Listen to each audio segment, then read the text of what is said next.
Hello बच्चों, welcome back to our channel easy way to study. बच्चों, आज हम आपके लिए लेके आए क्लास 7 की मैथमेटिक्स सब्जेक्ट की वर्कशीट नंबर 19। बच्चों, जैसे ही आप सभी जानते हैं, सबसे पहले यहाँ पे हमें अपना नाम लिखना होता है और नेक्स्ट फील्ड में हमें अपने क्लास टीचर का नेम लिखना होता है। चलिए देखते हैं अपनी वर्कशीट। उससे पहले बच्चों, अगर आपको हमारी वीडियोस पसंद आ रही हैं तो उन्हें शुरू से आखिर तक पूरा देखें, जिससे आपको वर्कशीट का कंटेंट अच्छे से समझ में आएगा। और बच्चों, हमारे वीडियोज़ को अपने फ्रेंड्स के साथ शेयर करना और लाइक करना ना भूलें। चलिए देखते हैं अपनी वर्कशीट। आज की हमारी वर्कशीट का टाइटल है बच्चों एक्सपोनेंट्स एंड पावर्स। इसमें बताया गया as we know 4 multiply 4 can be written as 4 square. 4 multiply 4 यानी 3 बार मल्टीप्लाई किया तो उसे हम लिख सकते हैं 4 क्यूब। 4 स्क्वायर मल्टीप्लाई 4 क्यूब को हम लिख सकते हैं 4 मल्टीप्लाई 4 यानी 5 बार मल्टीप्लाई करके, या फिर 4 की पावर 5, या फिर इसे हम कह सकते हैं 4 की पावर 2 + 3। जब बच्चों दो नंबर्स को जिनका बेस सेम हो और पावर जो है वह अलग हो, उन्हें मल्टीप्लाई किया जाए तो उनकी पावर्स आपस में प्लस हो जाती है और बेस सेम रहता है। यहाँ पे हमें बताया गया base is same and in product then exponent will be added, यानी बेस सेम है और प्रोडक्ट फॉर्म में है यानी मल्टीप्लाई फॉर्म में है, तो यहाँ पे एक्सपोनेंट उनके ऐड कर दिए जाएंगे, यानी कि 2 + 3 जो बनता है आपका 5। अब बच्चों 10 मल्टीप्लाई 10 पावर 11, इसको आप यह नहीं लिख सकते कि 100 की पावर 11। क्यों? क्योंकि आप देखेंगे तो 1 की पावर 1 है और 1 की पावर 11 है। अगर ऊपर कुछ नहीं लिखा हुआ हो तो उसका मतलब होता है उसकी पावर 1 होती है। और 2 पावर 6 + 2 पावर 3 को आप 2 पावर 6 + 3 नहीं कर सकते। यह क्यों बच्चों? क्योंकि यह जब प्लस होता है तो प्लस करते टाइम हमें पहले इनको सॉल्व करना पड़ता है। एक्सपोनेंट फॉर्म को हमें एक्सपेंड करके नॉर्मल फॉर्म में लाना पड़ता है और इसे कैलकुलेट करके तब वह एडिशन होता है। आप सोचिए क्यों ऐसा क्यों होता है। For non-zero integer a, where m and n are whole numbers, a power n and multiply a power n, यह इक्वल होता है a power m plus n, multiplying powers with the same base। इसका हमें बताया गया what happened when base is same and with division। बच्चों जब base same हो और डिवीजन की फॉर्म आए तो क्या होता है, जैसे आप दिखा गया 3 पावर 4 डिवाइड बाय 3 पावर 2। अब बच्चे ये क्या होगा, 3 पावर 4 को आप ऐसे लिख सकते हैं, 3 पावर 2 को आप ऐसे लिख सकते हैं। अब डिवाइड की फॉर्म में कैसे होगा, ये जो 4 3 आपस में मल्टीप्लाई किए गए थे उनको ऊपर न्यूमरेटर में रखा जाएगा और 3 मल्टीप्लाई 3 यानी सिर्फ 2 बार था उसको डिनोमिनेटर में रखा जाएगा। अब बच्चों क्या कर सकते हैं आप, यह देख सकते हैं कि 2 3 से ऊपर वाले 2 3 कट हो जाएंगे, यानी डिनोमिनेटर के 2 3 हैं उससे ऊपर के 2 3 कट हो जाएंगे और ऊपर सिर्फ 2 ही 3 बचेंगे, 3 मल्टीप्लाई 3। इसको आप लिख सकते हैं 3 स्क्वायर, या फिर इसको लिख सकते हैं आप 3 की पावर 4 - 2, यानी जो पहला नंबर था उसकी पावर माइनस जिससे उसको डिवाइड किया गया उस पावर को लिख देंगे। 3 की पावर 4 - 2 बन जाएगा आपका 3 square. Hence for any non zero integer a where m and n are whole numbers and m greater than n, इस केस में a power m divide by a power n को आप लिख सकते हैं a पावर m - n। आगे बच्चों हमें दिया गया एग्जाम्पल, कंसिडर 2 पावर 3, उसकी फिर अगेन पावर लगाइए 2, तो इसको हम बच्चों ऐसे लिख सकते हैं 2 पावर 3 मल्टीप्लाई 2 पावर 3। क्यों बच्चों? क्योंकि ये ब्रैकेट के बाहर पावर लगी है। ब्रैकेट के बाहर लगने का मतलब है कि अंदर जो नंबर है पावर के साथ उसको डबल किया गया, उसको खुद से मल्टीप्लाई किया गया है। 2 पावर 3 इज मल्टीप्लाइड 2 टाइम्स। अब बच्चों 2 पावर 3 मल्टीप्लाई 2 पावर 3 तो क्या होगा, 3 + 3 हो जाएगी पावर। जब आपने देखा था बेस सेम हो और पावर डिफरेंट हो या सेम भी हो और उनको आपस में मल्टीप्लाई करते हैं तो उनकी पावर्स ऐड अप हो जाती हैं, तो यह बन जाएगी 2 पावर 6, या फिर इसे हम लिखते हैं 2 power 3 multiply 2। Hence for any non zero integer a where m and n are whole numbers, a power m and then power n can be written as a power mn taking powers of a power. इसके बाद हमें बताया गया है think which is greater 5 power 2 multiply 3 और 5 power 2 power 3।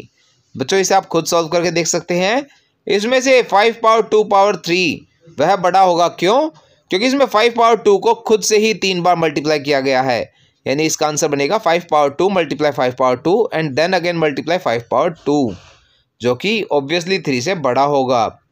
उसके बाद बच्चों हमें कुछ और बताया गया है, when base is different and exponent is same under multiplication. जब बच्चों बेस डिफरेंट और एक्सपोनेंट सेम हो तो उसमें हम क्या कर सकते हैं, इसका एग्जाम्पल है 2 पावर 3 मल्टीप्लाई 3 पावर 3। इसको हम कैसे लिख सकते हैं, 2 को खुद से 3 बार मल्टीप्लाई किया गया और उसको मल्टीप्लाई किया गया 3 बार 3 से, या इसको हम लिख सकते हैं इस प्रकार को 2 multiply 3 multiply 2 multiply 3 multiply 2 multiply 3। इसको आप लिखते हैं 6 मल्टीप्लाई 6 मल्टीप्लाई 6, या फिर 6 power 3। 6 is the product of 2 and 3। For any non zero number या फिर integers a and b where m is any whole number a power n multiply b power m, इसको हम क्या लिख सकते हैं ए बी की whole power m multiply powers with the same exponents but different bases. अब इसके बाद में और चीज़ बताई गई बच्चों, when base is different exponent is same under division, जब डिवाइड करते हैं हमारा बेस डिफरेंट हो पर पावर उसकी सेम हो तो क्या होगा, 2 पावर 4 डिवाइड बाय 3 पावर 4। अब बच्चों इसको हम एक्सपेंड करके कुछ इस फॉर्म में लिख सकेंगे। अब इसको हम क्या कर सकते हैं 2/3 की होल पावर कर सकते हैं 4, डिवाइड किया है तो डिवाइड में 3 नीचे चला जाएगा डिनोमिनेटर में, इसलिए हमने इसका होल की पावर 4 ले सकते हैं। Hence for any non zero integers a and b फिर m is any whole number a power m divide by b power m, इसको हम लिखते हैं a upon b whole power m multiplying powers with the same exponents but different basis. अब इसका बच्चों हमें कुछ और चीज़ें बताई गई है। Any number except zero raise to the exponent zero is equal to 1। बच्चों किसी भी नंबर को आप उसकी पावर जीरो रखते हैं तो उसकी वैल्यू हो जाती है 1। जस्ट 2 पावर 0 हुआ वह आ गया 1, 3 पावर 0 हो गया वह भी 1 आया, 4 पावर 0 वह भी 1 आया, और जब तीनों का सम हुआ तो इसका टोटल आंसर आया 3। और इसका बच्चों हमें कुछ क्वेश्चंस दिए गए हैं। Simplify and express each of the following in exponential form. बच्चों हमें सिंप्लीफाई करना है और एक्सपोनेंशियल फॉर्म में लिखना है। यहाँ पे हमें फर्स्ट रो जो है इसमें हमें एग्जाम्पल के साथ सॉल्व करके दिखाया गया है। 2 पावर 5 मल्टीप्लाई 2 पावर 3, इसको हम कैसे लिखते हैं बच्चों, बेस सेम है इसका पावर्स डिफरेंट है और मल्टीप्लाई किया गया तो हम इसमें अगर बेस सिर्फ एक बार लिखेंगे और पावर्स को ऐड कर देंगे 2 पावर 5 प्लस 3, तो ये आपका बन जाएगा 2 पावर 8। इसी प्रकार से दो क्वेश्चंस दिए गए हैं p power 3 multiply p power 2, तो इसको आप लिख सकते हैं बच्चों p की पावर 3 प्लस 2 जो आपका बनेगा p पावर 5।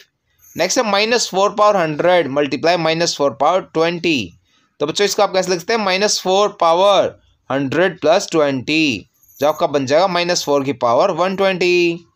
नेक्स्ट एग्जांपल है बच्चों 2 पावर 5 डिवाइड बाय 2 पावर 3। यहाँ पे बच्चों बेसिस सेम है तो क्या होगा, बेसिस सेम होने पे हमारी पावर्स एक दूसरे में से सब्ट्रैक्ट हो जाती हैं। बच्चों यहाँ पे हम बड़ी वाली पावर में से छोटी वाली को सब्ट्रैक्ट करेंगे 5 में से 3 को, तो हमारा आंसर बचेगा 2 पावर 2 यानी 2 स्क्वायर। बच्चों अब इसका हमें सॉल्व करना है, वह है 20 पावर 15 डिवाइड बाय 20 पावर 13। बच्चों यहाँ पे बेसिस सेम है और पावर या फिर एक्सपोनेंट डिफरेंट है, तो हम क्या करेंगे बेस को हम ऐसे ही रखेंगे एज इट इज़ और बड़ी पावर में छोटी पावर को सब्ट्रैक्ट कर देंगे 15 माइनस 13, तो यह बचता है आपका 20 स्क्वायर। सिमिलरली यहाँ पे दिखाया गया है 7 पावर 13 डिवाइड बाय 7 पावर 10, तो बच्चों इसमें भी बेस सेम है तो हम क्या करेंगे बड़ी पावर में छोटी पावर को सब्ट्रैक्ट कर देंगे जो बनता है आपका 7 पावर 13 माइनस 10 जो आपको बनेगा 7 पावर 3। नेक्स्ट है 5 स्क्वायर एंड उसका होल 4, तो बच्चों यहाँ पे क्या हुआ अंदर वाली पावर से बाहर वाली पावर को मल्टीप्लाई कर देंगे, हमें यह बन जाएगा 5 पावर 8। अब इसका हमें सोल्यूशन क्या निकालना है अगले क्वेश्चन का, वह है 6 पावर 2 एंड होल पावर 10, तो इसे आप लिख सकते हैं 6 पावर 2 मल्टीप्लाई 10 यानी कि बन जाएगा 6 power 20। Similarly 7 power 50 and whole power 2, तो इसको आप कैसे लिखते हैं 7 पावर 50 मल्टीप्लाई 2 या फिर 7 पावर 100। नेक्स्ट है बच्चों 2 क्यूब मल्टीप्लाई 4 क्यूब, यहाँ पे बेसिस डिफरेंट है पर पावर सेम है, तो इसको हम कैसे लिख सकते हैं एग्जाम्पल में 2 मल्टीप्लाई 4 का होल क्यूब या फिर इसका बन जाता है 8 क्यूब। इसी प्रकार बच्चों a square multiply t square, तो इसमें क्या होगा a मल्टीप्लाई t करके उसका होल स्क्वायर आप लिख सकते हैं। नेक्स्ट है -2 पावर 4 मल्टीप्लाई -3 पावर 4, यहाँ बच्चों बेसिस डिफरेंट है बट एक्सपोनेंट सेम है, तो इसमें भी आप ऐसे ही कर सकते हैं -2 मल्टीप्लाई -3 एंड उसकी होल पावर 4, यानी हमने पावर को बाहर कॉमन लगा दिया इन दोनों पे। नेक्स्ट है 4 पावर 5 डिवाइड बाय 3 पावर 5, यानी यहाँ पे बेसिस डिफरेंट है पावर सेम है और डिवाइड करेंगे हम, तो इसको आप कैसे लिखते हैं 4/3 यानी जिसको हमने डिवाइड करना है उसे ऊपर, जिससे डिवाइड करना है उसको डिनोमिनेटर में नीचे और उसके होल की लगा देंगे पावर 4/3 होल पावर 5। बच्चों नेक्स्ट एग्जाम्पल है 2 power 5 divide by b power 5, तो इसमें हम करेंगे 2 को डिवाइड कर रहे हैं किससे b से, तो इसे हम कर देंगे 2/b एंड इसकी होल पावर लगा देंगे 5।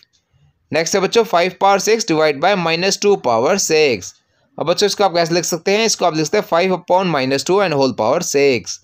बच्चों ये आपकी वर्कशीट का लास्ट क्वेश्चन था, इसी के साथ आपकी वर्कशीट यहाँ पर कंप्लीट होती है। आई होप आप सभी को अच्छे समझ में आई होगी। बच्चों अगर आपको हमारी वीडियो पसंद आई हो तो उसे लाइक करना और अपने फ्रेंड्स के साथ शेयर करना ना भूलें। साथ ही अगर आपका कोई क्वेश्चन है तो उसे आप कमेंट सेक्शन में ज़रूर पूछें, हम आपके क्वेश्चन को जल्द से जल्द आंसर करने की कोशिश करेंगे। और बच्चों, अगर अभी तक आपने हमारा चैनल सब्सक्राइब नहीं किया है तो ऐसी ही नई नई वीडियोस को देखते रहने के लिए हमारे चैनल को सब्सक्राइब करें। साथ ही बेल आइकन बटन ज़रूर दबाएं, जिससे हमारी कोई भी नई वीडियो आते ही आपको तुरंत नोटिफिकेशन मिल जाए। Thank you.